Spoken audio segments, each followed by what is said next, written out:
ಕೊಪ್ಪಳದ ವಿಮಾನ ನಿಲ್ದಾಣಕ್ಕೆ ಈಗ ಮುಖ್ಯಮಂತ್ರಿ ಸಿದ್ದರಾಮಯ್ಯನವರು ಹೋಗಿ ತಲುಪಿದ್ದಾರೆ. ಕಾರಣ ಇವತ್ತು ಟಿಬಿ ಡ್ಯಾಂನ ಪರಿಶೀಲನೆಯನ್ನ ಮಾಡಕ್ಕೆ ಹೋಗಿದ್ದಾರೆ. ಅಧಿಕಾರಿಗಳ ಜೊತೆಗೆ ಮಾತನಾಡಕ್ಕೆ ಹೋಗಿದ್ದಾರೆ. ಕೆಲವೇ ಕ್ಷಣಗಳಲ್ಲಿ ಟಿಬಿ ಡ್ಯಾಂಗೆ ಭೇಟಿಯನ್ನ ಕೊಡ್ತಾರೆ. 19ನೇ ಗೇಟ್ ಏನು ಕಿತ್ತೋಗಿದೆ ಅದನ್ನ ಪರಿಶೀಲನೆಯನ್ನ ಮಾಡಲಿದ್ದಾರೆ ಮುಖ್ಯಮಂತ್ರಿಗಳು. ಪರಿಶೀಲನೆ ಬಳಿಕ ಸಚಿವರು, ಶಾಸಕರು, ಅಧಿಕಾರಿಗಳ ಜೊತೆಗೆ ಸಭೆಯನ್ನ ಕೂಡ ಮಾಡ್ತಾರೆ.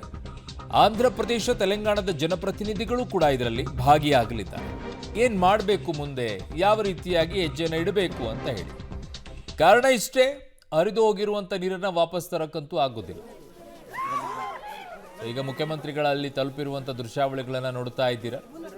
ಶಿವರಾಜ್ ತಂಗಡಿಗಿಯವರು ಕೂಡ ಜೊತೆಗೆ ಸಾಥಿದ್ದಾರೆ. ಸ್ಥಳೀಯವಾಗಿ ಅಧಿಕಾರಿಗಳು ಕೂಡ ಜೊತೆಗಿದ್ದಾರೆ. ಇದು ಕೊಪ್ಪಳದ ವಿಮಾನ ನಿಲ್ದಾಣಕ್ಕೆ ಬಂದು ತಲುಪಿರುವಂತ ದೃಶ್ಯಾವಳಿಗಳು.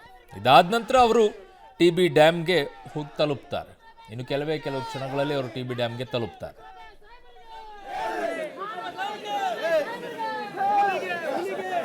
ಬಿಜೆಪಿಯವರು ರಾಜಕೀಯವಾಗಿ ಟೀಕೆ ಮಾಡ್ತಾರೆ. ನಾನು ಅದಕ್ಕೆಲ್ಲ ರಾಜಕೀಯ ಮಾಡಕ್ ಹೋಗಲ್ಲ, ಗೊತ್ತಾಯ್ತಾ. ಈಗ 19ನೇ ಗೇಟು ಅಲ್ಲಿರ್ತಕ್ಕಂಥ ಚೈನು ಕಟ್ಟಾಗಿ ನೀರು ಹೋಗ್ತಾ ಇದೆ. ಅದರಲ್ಲಿ ಸರ್ಕಾರ, ರಾಜ್ಯ ಸರ್ಕಾರದ ಒಣಗೇಡಿತನ ಅಂತಂದ್ರೆ ಏನರ್ಥ?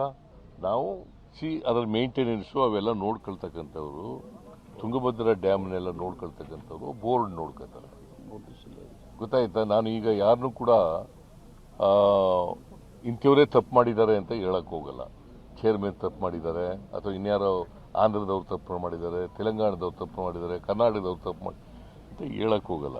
ನೀರು 19ನೇ ಕ್ರಸ್ಟ್ ಗೇಟು ಅಲ್ಲಿ ಚೈನ್ ಕಟ್ಟಾಗಿ ನೀರು ಹೋಗಿದೆ.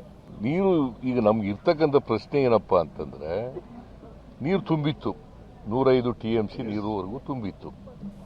ಆ ನೀರಿನಲ್ಲಿ 50 TMC ಅಥವಾ 60 TMC ನೀರನ್ನು ಹೊರಗಡೆ ಬಿಡಬೇಕಾಗುತ್ತೆ. ಯಾಕಂದ್ರೆ ಅದು ರಿಪೇರಿ ಮಾಡಬೇಕಲ್ಲ.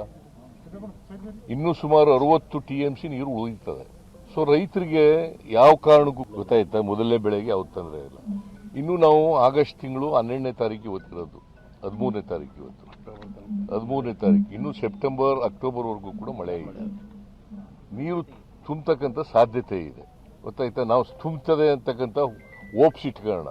ಮಳೆ ಬರ್ತಾ ಇದೆ, ಯಾಕಂದ್ರೆ ಹವಾಮಾನ ಮುನ್ಸೂಚನೆ ಪ್ರಕಾರ ಆಗಸ್ಟ್ 15 ಆದಮೇಲೆ ಮತ್ತೆ ಮಳೆ ಬರ್ತದೆ ಅಂತಕ್ಕಂಥ ನಿರೀಕ್ಷೆ ಇದೆ.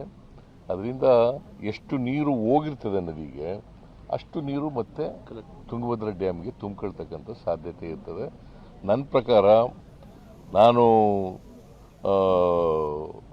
ಹವಾಮಾನ ಮುನ್ಸೂಚನೆ ಪ್ರಕಾರ ರೈತರಿಗೆ ಯಾವ ರೀತಿಯಲ್ಲೂ ಕೂಡ ತೊಂದರೆ ಆಗಬಾರ್ದಾಗಿ ನೋಡ್ಕೊಳ್ತೇವೆ. ಮತ್ತೆ ಈಗಾಗಲೇ ನಮ್ಮ DK ಶಿವಕುಮಾರ್ ಹೇಳಿದ್ದಾರೆ, ಎಲ್ಲ ಡ್ಯಾಮ್ಗಳು, ಇದು ಹಳೆ ಡ್ಯಾಮು, 53ನೇ ಇಸ್ವಿನಲ್ಲಿ ಕಂಪ್ಲೀಟ್ ಆದ್ದು. ಇದು 48ನೇ ಇಸ್ವಿನಲ್ಲಿ ಶುರುವಾಗಿ 52, 53ನೇ ಇಸ್ವಿನಲ್ಲಿ ಕಂಪ್ಲೀಟ್ ಆದದ್ದು. ಅವತ್ತಿನಿಂದ ಏನೂ ಆಗಿರಲಿಲ್ಲ, ತೊಂದರೆ ಆಗಿರಲಿಲ್ಲ. ಇವತ್ತು ತೊಂದರೆ ಆಗಿದೆ.